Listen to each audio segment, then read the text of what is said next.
네, 지금까지 여러 기사들을 많이 봤었는데 아직까지 인상 깊은 기사가 하나 있습니다. 그 기사는 2007년 브라질 60대 할아버지가 아나콘다와 싸운 그런 이야기인데요.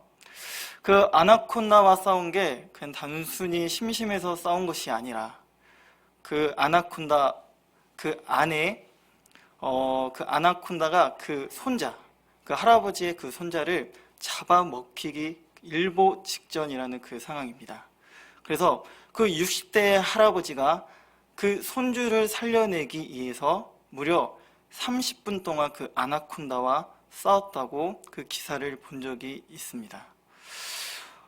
당연히 그 할아버지가 아나콘다와 싸운 이유는 단순합니다.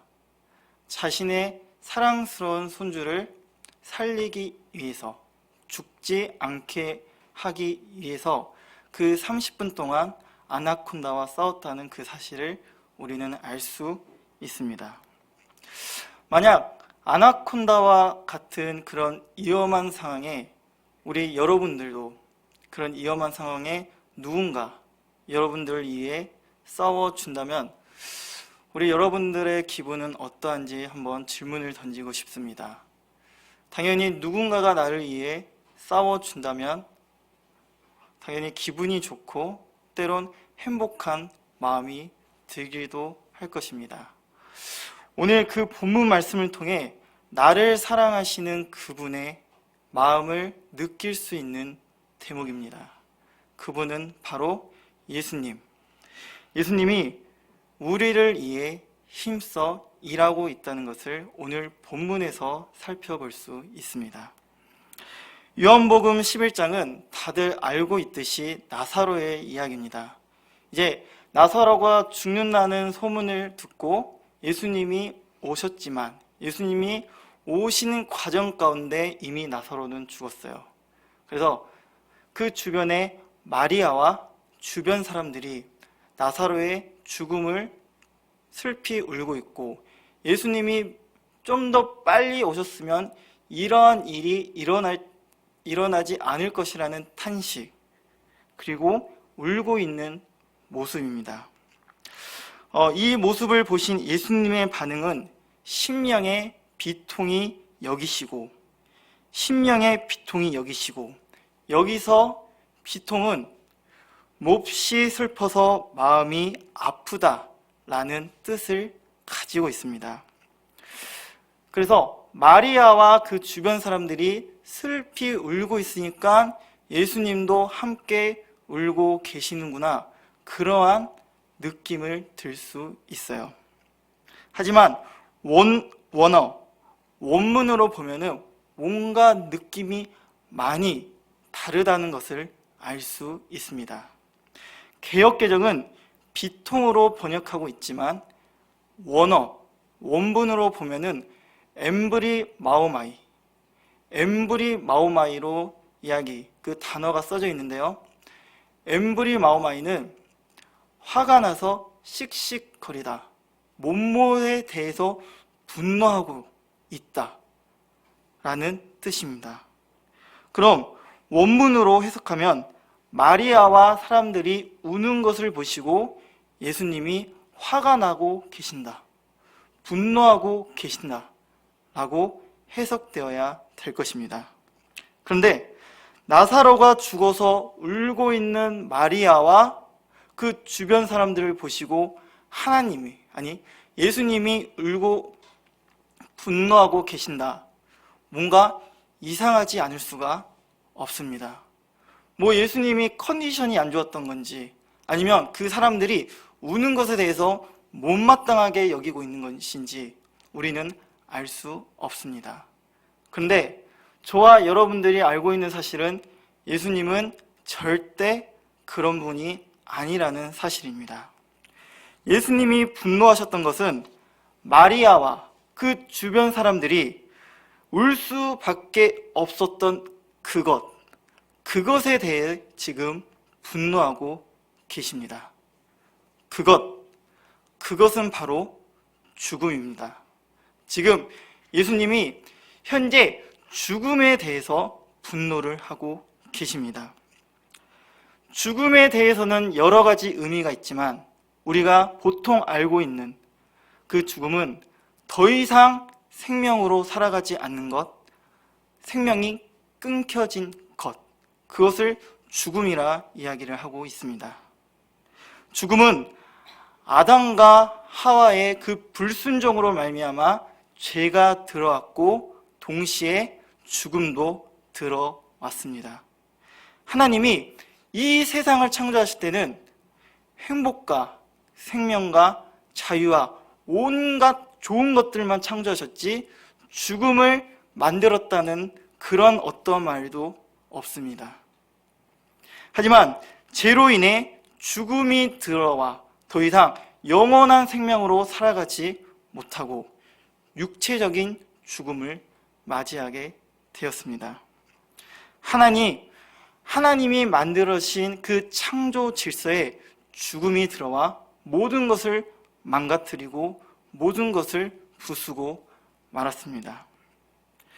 여러분 중에서도 고심하고 애지중지한 그 작품을 만들었는데 누군가 그것을 망가뜨렸다고 생각해 보시기 바랍니다. 그러면은 화가 날 수밖에 없겠죠. 다들 제가 쌍둥이인 것은 알고 계시죠? 제가 초등학교 시절 때 지금도 그림 그리는 거, 그림 보는 것을 좋아하지만 제가 초등학교 어린 시절부터 그림 그리는 것을 참 좋아했습니다. 그래서 만약 제가 좀 좋아하는 좀 그림이 있다면은 스케치북에 그 그림을 따라서 그린 적이 많았어요.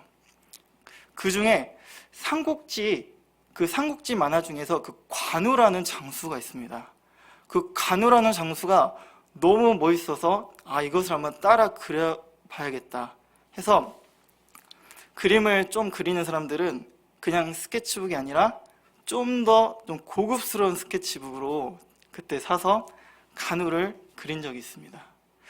그래서 제가 애지중지한 그 만든 작품, 그 그린 작품을 학교 가기 전이나 학교가 끝날 때마다 봤어요. 왜냐 제가 봐도 너무 잘 그렸다는 그런 느낌을 많이 받았으니까요. 근데 뭐 때문에 싸운 건지는 잘 모르겠지만 그래도 이제 형제 자매가 있으면 많이 싸우잖아요. 하여튼 뭔가 이유가 있어서 제 쌍둥이 형이랑 싸웠습니다.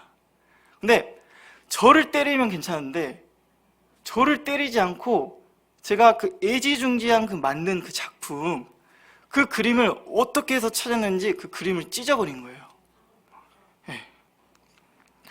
그래서 제가 그걸 보고 너무나 허탈하고 얼마나 화가 났던지 그것을 보고 그냥 그 자리에서 울고 말았습니다. 근데 만약 크게 울고 있으니까 당연히 그 소리를 듣고 온 이제 아버지가 무슨 상황인지 보시고 이제 제 쌍둥이 형을 사랑의 매로 다스렸습니다. 그리고 그 그림 찢어진 그림을 테이프로 붙여준 기억이 있어요. 애지중지한 그 작품이 망가진 것을 보고 정말 화가 나고 좀 슬펐던 순간이었습니다. 여러분, 예수님은요 하나님과 더불어 이 세상을 창조하셨습니다. 그것도 애지중지하면서 창조하셨고 하나님이 만드신 그 세상에 죽음을 창조하지 않으셨습니다. 죽음은 있지도 않았고 존재하지도 않았어요. 하지만 죽음이 들어와 창조 질서를 무너뜨리고 더 나아가 사람의 인생조차도 망가뜨리고 말았습니다. 그러니 하나님이 만들어 놓으신 그 바운더리, 그 울타리에 방해꾼이 나타나니까 당연히 예수님이 화가 날 수밖에 없습니다. 하나님은 다윗과 밧세바 사건에 화내신 이유는 단 한 가지. 잘 살고 있고 그 행복한 가정을 꾸미고 있었던 그 우리와 그리고 밧세바 그런 울타리 안에 다윗이라는 방해꾼이 나타났기 때문입니다. 건들지만 않으면 이상하지 않아요. 근데 건드리지 않으면 이상하지 않은 그 우리아와 밧세바, 그 울타리 안에 다윗이라는 방해꾼이 나타나 그 가정을 파괴하고 말았습니다. 그래서 하나님은 화가 날 수밖에 없었어요. 마리아와 사람들이 그 나사로의 죽음, 그 죽음이라는 방해꾼이 나타나 예수님이 예지중지하고 사랑스러운 존재로 만든 그 인간이 슬퍼하니 예수님도 화가 나신 겁니다. 누군가 사랑하는 사람이 괴롭힘을 당하고 희롱을 당한다면 우리의 마음은 어떨까요? 당연히 화가 나고 우리도 분노를 하겠죠. 그래서 누군가는 그 사랑하는 사람이 괴롭힘을 당하고 희롱을 당한다, 욕을 하거나 때린다거나 윽박지를 수가 있습니다. 사랑하는 사람이 당하면 화가 나고 같이 싸워야 되겠죠. 군인들도 적들이 나타난다면 사랑하는 조국과 사랑하는 가족들을 지키기 위해 힘써 싸울 것입니다. 아까 예수님도 사람들이 나사로의 죽음 때문에 슬퍼하고 하나님의 창조 질서를 혼란케 한 그 죽음, 그 죽음에 화가 난 예수님도 뭔가 같이 싸워야 되겠죠. 뭔가 모션을 취해야 될 것입니다. 하지만 예수님은 그렇게 하지 않으셨어요. 예수님의 반응은 놀랍게도 눈물을 흘리시더라. 예수님은 분명 능력도 있으시고 권세도 있으신 분인데 예수님의 반응은 눈물을 흘리시더라. 예수님은 분명히 죽음과 맞서 싸울 수 있습니다. 근데 왜 그렇게 하지 않으시고 눈물을 흘리셨을까요? 그것은 죽음 앞에 보이는 자연스러운 반응이자 올바른 반응이기 때문입니다. 제가 어릴 적에 호기심 천국이라는 프로그램을 한 적이 있었어요. 여기 좀 계신 분들은 호기심 천국이 무슨 프로그램인지 아시겠지만 우리 삶의 그 유익한 정보들을 예능과 연결해서 알려주는 그러한 프로그램이었습니다. 그 프로그램을 제가 그때 재밌게 보다가 제가 그 프로그램을 보고 운 적이 있었어요. 그게 무슨 내용이냐면 그 프로그램 안에 소행성 충돌이라는 그런 내용이 있었습니다. 그 소행성 충돌이 지구와 XX 그 연도의 충돌에 지구가 멸망당하는 그런 내용이었습니다. 하여튼 제가 살고 있는 그 연도에 멸망을 당한다고 그렇게 소개를 하고 있었어요. 근데 제가 그것을 봤을 때 보았던 반응은 그 자리에 대성통곡하면서 울었어요. 왜냐하면 너무 무서워서 울었지만 내가 죽는다는 그런 생각에 울고 말았습니다. 그리고 거기에 저만 봤던 게 아니라 가족들과 함께 시청을 해서 나뿐만 아니라 이 가족들도 다 죽는구나 그런 생각에 울고 말았습니다. 이것이 우리가 죽음 앞에 보이는 올바른 반응입니다.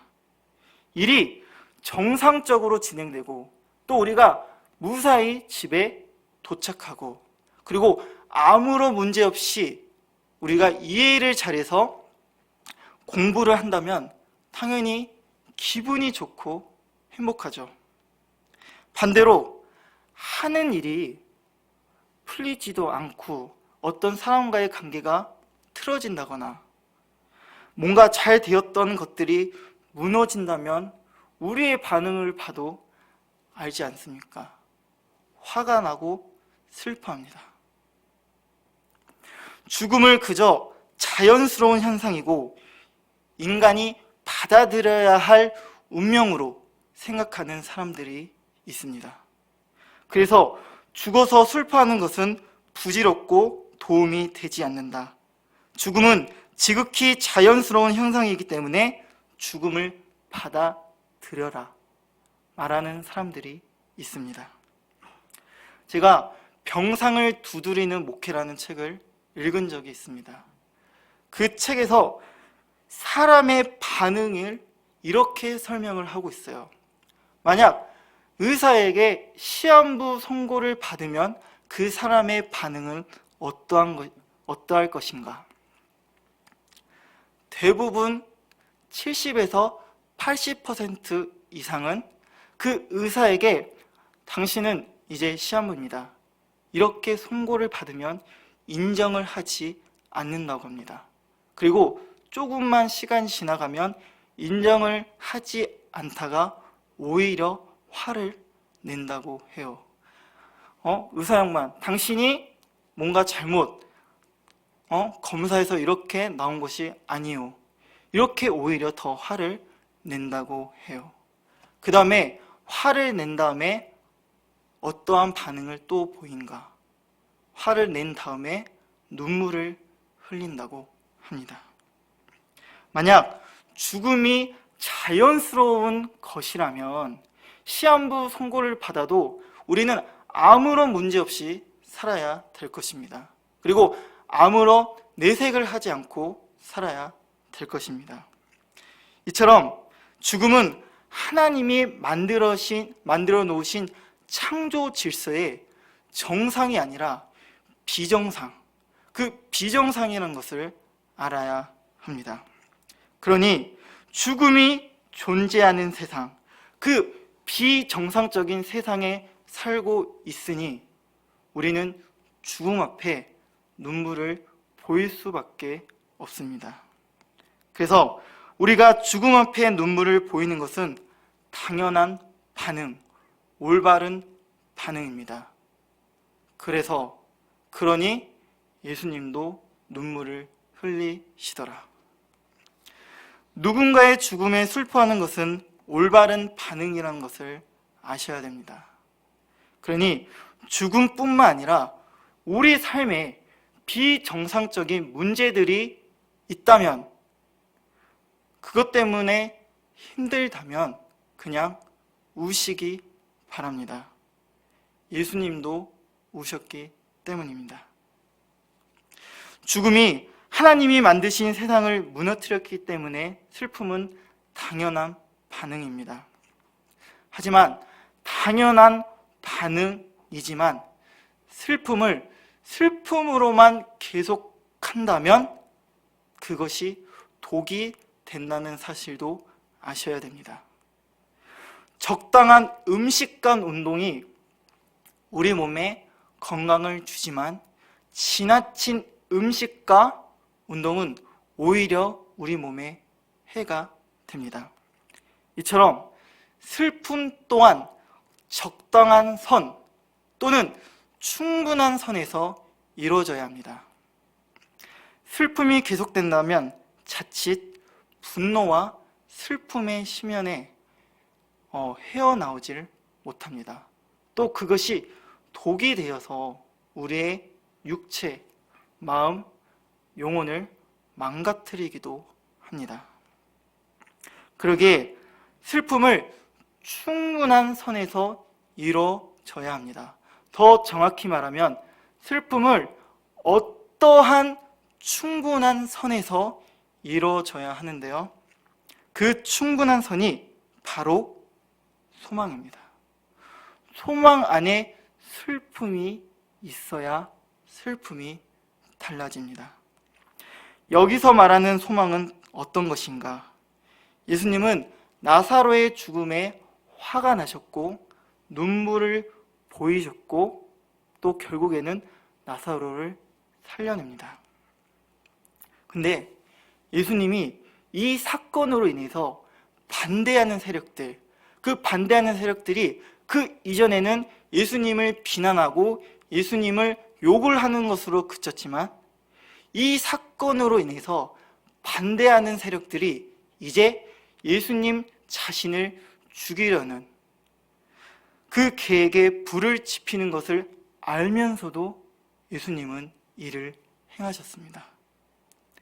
예수님은 마리아와 주변 사람들에게 소망을 주시기 위해 자신 스스로 십자가의 길로 한 발짝 더 걷게 되는 사건임을 아는데도 나사로를 다시 부활시켜 그들에게 행복과 기쁨의 소망을 주셨습니다.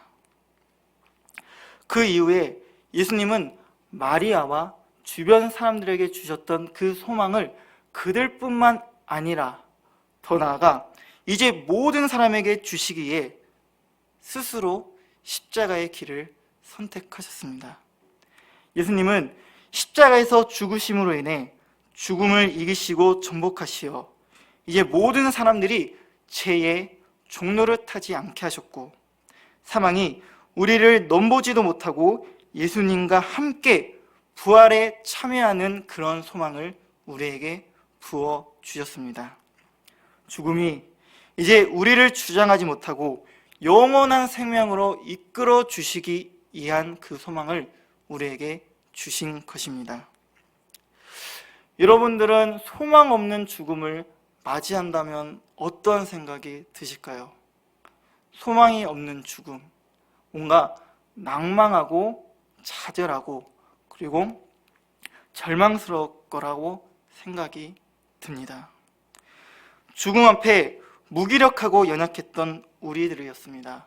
죽음 앞에 우리가 그저 보일 수밖에 없었던 것은 슬픔과 눈물 뿐이었습니다. 허나 예수님의 죽으심과 부활로 인해 이루 말할 수 없는 그 슬픔 안에 소망을 품게 해주셨습니다. 그러기에 슬프고 힘든 일이 있다면 버티지 말고 충분히 우시기 바랍니다. 비록 눈물을 흐르지만 눈물 가운데 소망이 있다는 것을 예수님이 우리에게 말씀하고 계십니다. 여러분, 작년 1월 초부터 시작된 코로나로 인해서 우리는 지금 잃어버린 2년의 시간을 보내고 있습니다.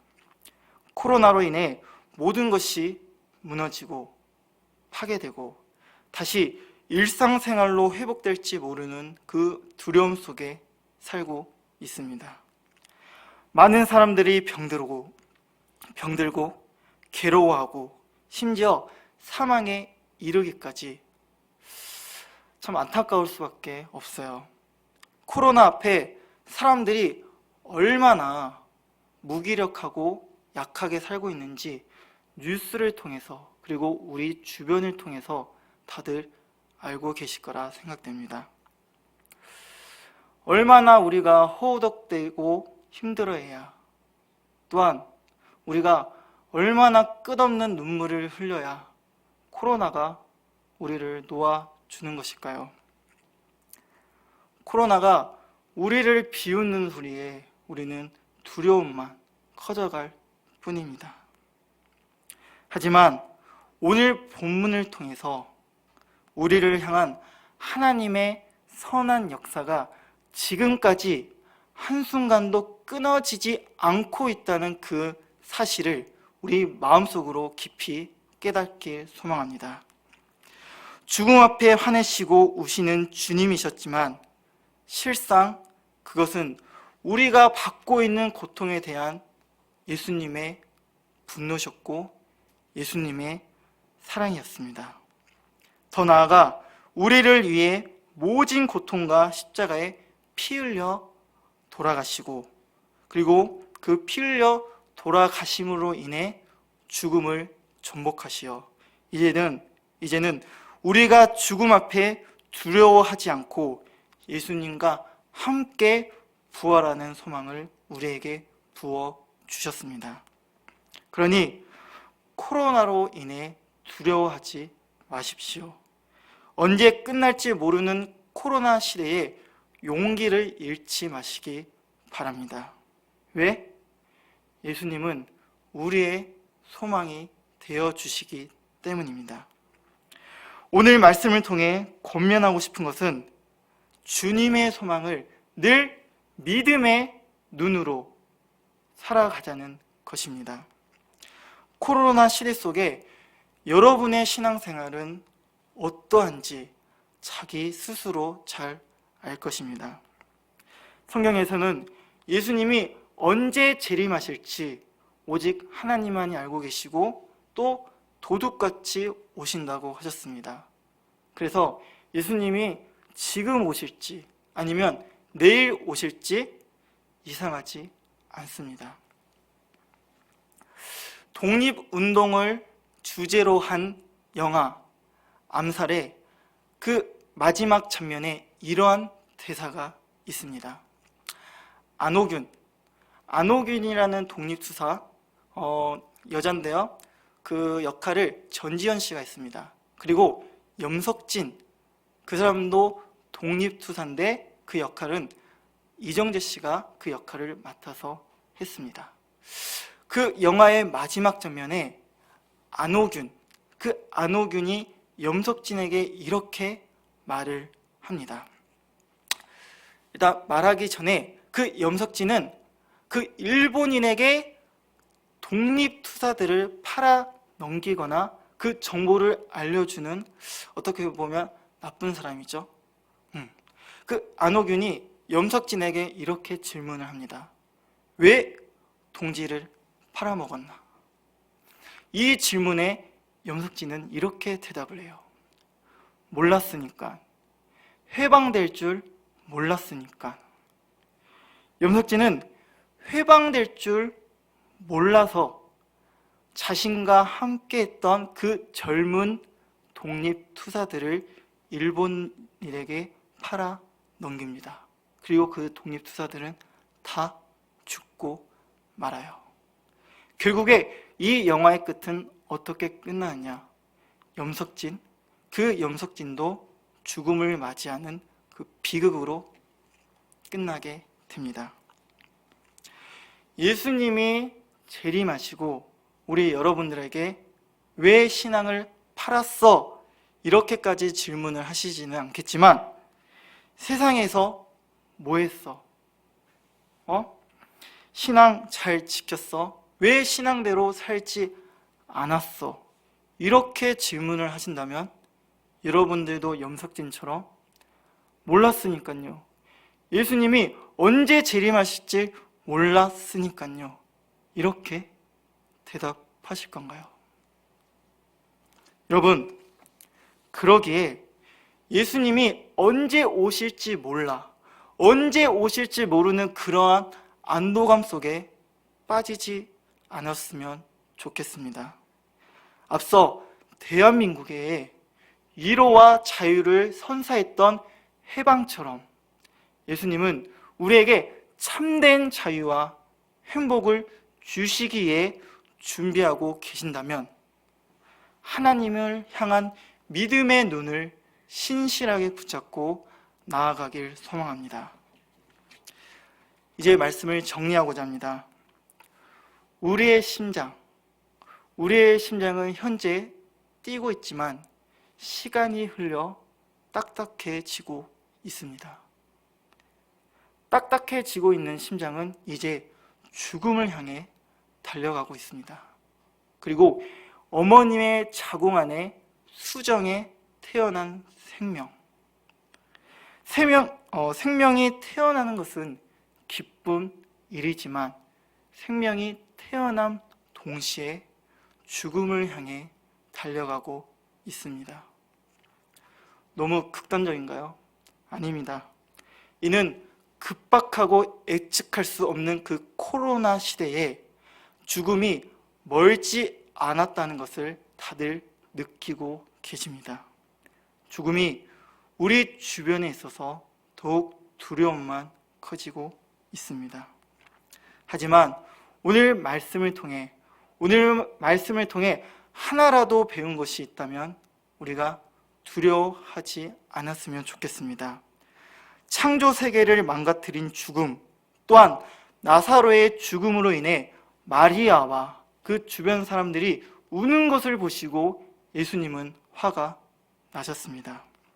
이처럼 예수님은 코로나와 그리고 코로나뿐만 아니라 모든 그 비정상적인 문제를 당하고 있는 그 우리들의 문제를 보시고 화를 내고 계십니다.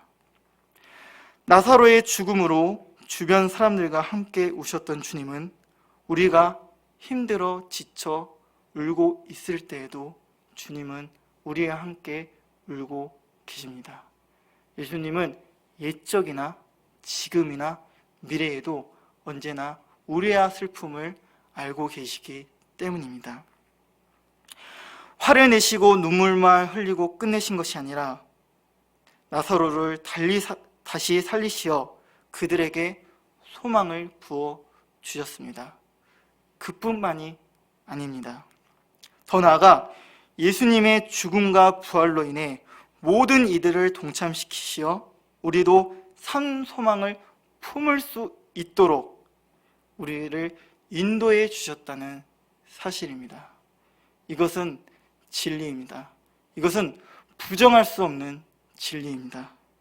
그래서 우리의 심장이 시간이 흘러 딱딱해지고 있는 그 심장이 죽음을 향해 달려가고 있다고요? 아닙니다. 우리의 심장이 시간에 흘러 딱딱해지고 죽음을 향해 나아가는 것이 아니라 오늘 말씀을 통해 그리고 예수님을 통해 하나님의 품으로 그리고 하나님의 나라로 나아가고 있다는 그 소망을 굳게 붙잡고 나아가길 소망합니다. 우리가 그러한 소망을 품고 언젠가 끝나는 코로나 시대에 하나님께 믿음의 자녀로 칭찬받는 저와 여러분 되길 소망합니다. 아멘. 우리 함께 기도하겠습니다. 사랑의 주님, 오늘 말씀을 통해 늘 소망을 알고 늘 소망을 잊지 않고 늘 소망을 위해 달려가는 우리 에바다 성도들 될 수 있도록 주님 역사하여 주시옵소서. 허나 인간은 연약한 존재이기에 그것을 잊어버리고 주님을 찾지 않고 다른 어떠한 것으로 의지하고 의존하는 그러한 연약한 존재들입니다. 만약 우리가 그런 마음을 품고 살았다면 이 시간을 통해 주님께 회개하오니 주님의 그 보혈의 피로 우리를 깨끗이 씻겨 내려 주시옵시고 다시 주님의 품으로 나아가는 우리 모두가 될 수 있도록 역사하여 주시옵소서. 코로나로 인해 두려워하며 살고 있습니다.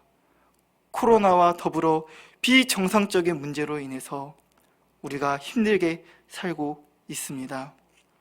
그것으로 인해 좌절하고 쓰러지고 눈물을 흐르고 있습니다. 하지만 주님께서는 이러한 모습을 외면치 않으시고 우리에게 소망을 주시기에 지금도 선한 역사로 일하고 계신다는 사실을 우리가 늘 믿음으로 붙잡고 나아갈 수 있도록 주님 역사하여 주시옵소서. 주님이 계시는 저 높은 곳을 향해 내가 나아갑니다. 내 마음과 뜻과 정성을 다해 매일 기도하고 찬양하며 주님의 말씀을 묵상합니다. 주님, 내 마음을 붙들어 주시옵시고 그곳에 서 있게 하여 주시옵소서. 그것은 빛과 사랑이 넘치는 주님의 품이요 주님의 나라입니다. 그 사실을 잊지 않고 살아가는 우리 에바다 성도들 될 수 있도록 주님 굳건한 반석 위에 세워 주시옵소서. 훗날 주님 만나는 그날 때 주님께 칭찬받고 주님과 함께 더불어 울고 웃는 우리 모든 성도들 될 수 있도록 역사하여 주시옵소서. 이 모든 말씀 예수님의 이름으로 감사하며 기도드립니다. 아멘.